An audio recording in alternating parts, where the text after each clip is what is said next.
So I'm out on a run. I thought I'll make a video about how I build the training plan, what to include in it, what sessions, recovery days towards a goal race. 5k, 10k, half marathon or a marathon. Here we go.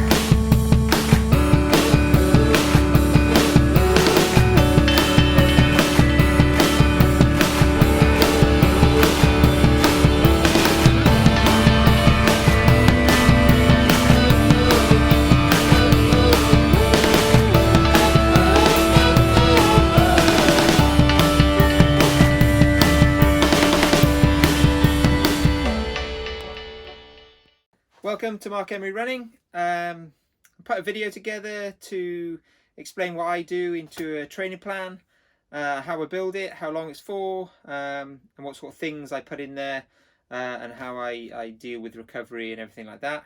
Hopefully you'll be able to take something from it, whatever that might be, or not at all, but just enjoy the video hopefully. So a training plan is when I put it together, I normally put it over a sort of 13-week period leading into a goal race. I understand when I put it together that it's not gospel. It's just a guide of where we want to be. So obviously you've got to change that with how you're feeling, tiredness, illness, personal commitments or family commitments or work commitments. So you've got to be adaptable and see how it goes.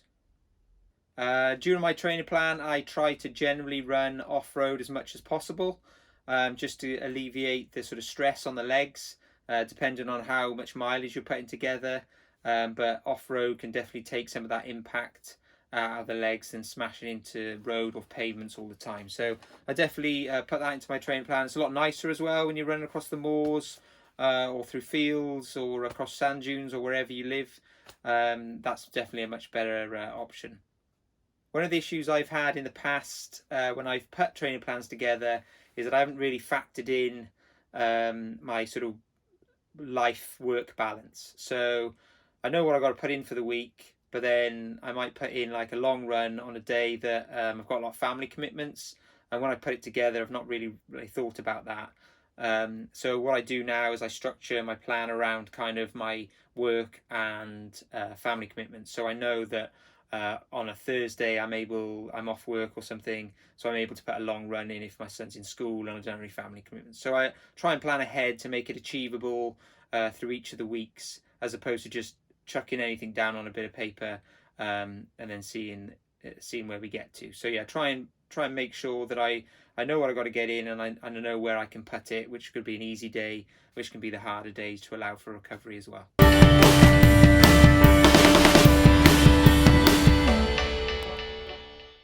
So the basic phases are loading, strengthening, sharpening, tapering, race, and then into recovery. So across that 13 weeks, they're the things that I would start to implement. Within them blocks, there's 3 elements: stamina, strength, and speed. And they're some of the things that I will include in each of my weeks going forward into the race week.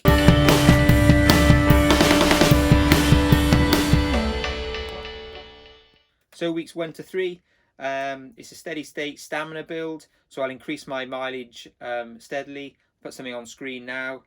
So we're going from say 30 miles, 35 miles per week, and then increasing that by about 10% or 5 miles for me every week for the first 3 weeks. So 35 up to 40 up to 45.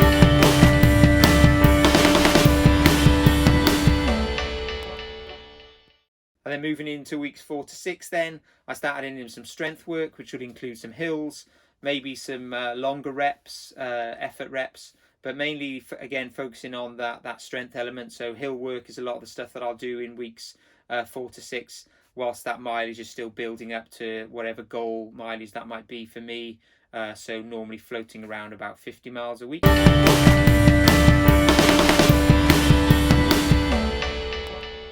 And then we move into weeks 7 to 10. This is when I really start to focus on my speed work. So I'll still keep in that the strength sessions, so the hills, but I'd really start to increase that that speed work. So these can be kilometer repeats, 1 mile repeats, a pyramid of different schedules. I'll put some things up on screen now. just so you can see a range of different sessions that I do. I'll add it into the description as well below, just to pull any information that you want out of it and maybe try some different things. So as well as the longer stuff, I'll also do some shorter speed work, so 300-400 meters, anything up to maybe 500 or 600 meters, with recovery in between each effort. One of the main things I've started using on the Garmin watch is the workout section. So in the app, you can create your own workout. So you can plug in that you want to do 8 by 1 kilometer at a certain pace with certain recovery. You hit workout, or you upload it into your watch, hit workout, and then it'll just count it all down for you. So it'll do a couple of beeps just as you're about to finish that effort. And then it'll give you a couple more beeps, or give you a countdown timer of how much recovery you've got. I find it really, really useful. It's like having a coach there sort of shouting at you, saying, 10 seconds left, or 5 seconds left of recovery. So at least you're sort of keeping on your toes, and it's kind of forcing the session through, just keeping everything nice and fluid. So one of the things that I've been doing over all this lockdown and no races, a group of us have got together and we create Strava segments, and then we race each other over these Strava segments. So there's the social distancing element, but we do have the race element as well. So we have a week or so to complete the course, and then obviously the best time gets put forward, and we sort of rank each other. And we've also got 2 teams on the go, so we kind of accumulate each teams. And this is one of the courses that we created. It's one of the better ones, a little bit crazy. One goes through the cave, so check it out. Right, so got a segment attack today. There's a few of us. It's going to be along the beach, and I thought there's a little cave in it as well. So I thought, do you know what? I'll bring the GoPro because I don't often get to run this, and I thought it'd be quite a cool little segment to show people and see what kind of thing we try and create for everybody else to run. Okay, here we go.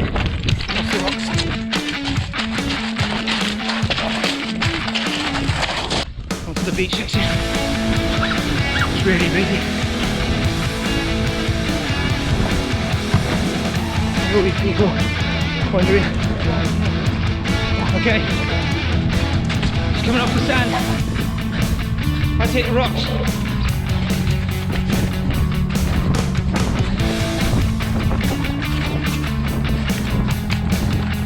Okay, here we go. Unique bit. Okay.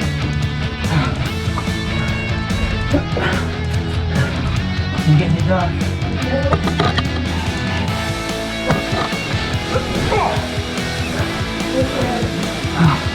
This is where it pays to be a hobbit. Doesn't pay to be where it's done rapid.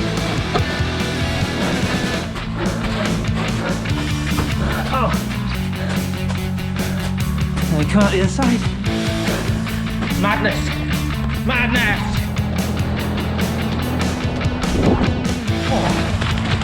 Oh. Never know how. Don't know how deep that pool's gonna be. Sure went for a dip. Cliff's there. Never style. Do a little river.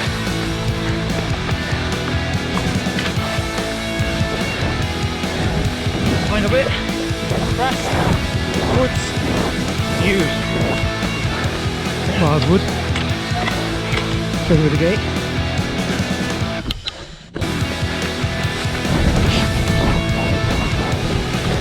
Finish line. Do this. Good view.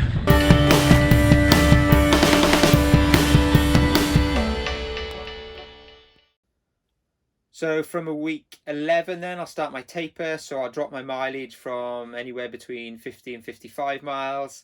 In week 11 then I'll drop it down to around about 40 miles for me, and then I would continue doing some of the speed sessions, but just the volume I would decrease, and then into week 12 then will I go into full taper, which will probably only be around about 20 to 25 miles, including whatever race I'll be doing towards the end of the week.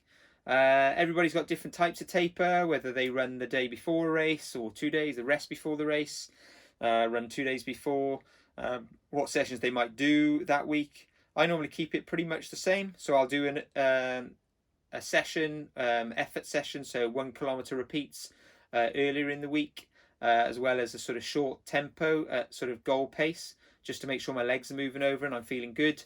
A couple of other rest days or more rest days, and I used to run the day before a race, just to try and get my legs turning over, but I've changed it slightly. And if a race is on a Sunday, for example, I will run on the Friday and I would rest on the Saturday then.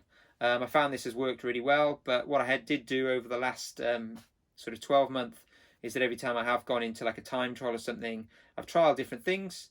And then what I found has worked is that I've made a note of it, what going into it, and then I've kind of followed that pattern. So once you've got a block and you know that things are working, it's worth just sort of writing that down and then understanding how you can taper going into any future races in the future, so you're not just sort of making it up as you go.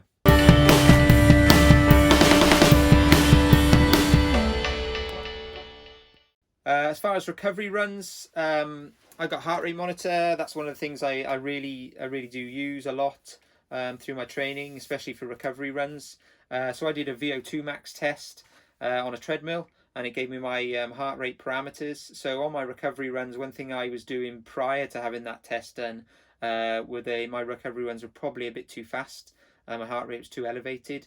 So that's one thing I really do focus on now, is when it is my recovery run or a longer run, I try and keep my heart rate down just to allow my body to adapt and have that recovery to enable me to do that next session.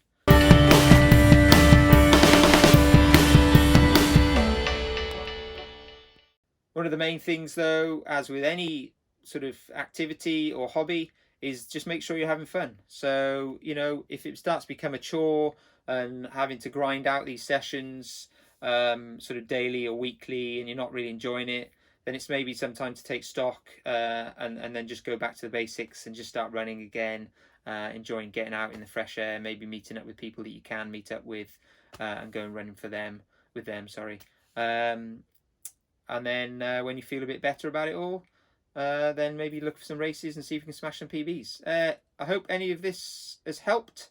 Add in the comments below some of the favourite effort sessions or how you might develop your training plan.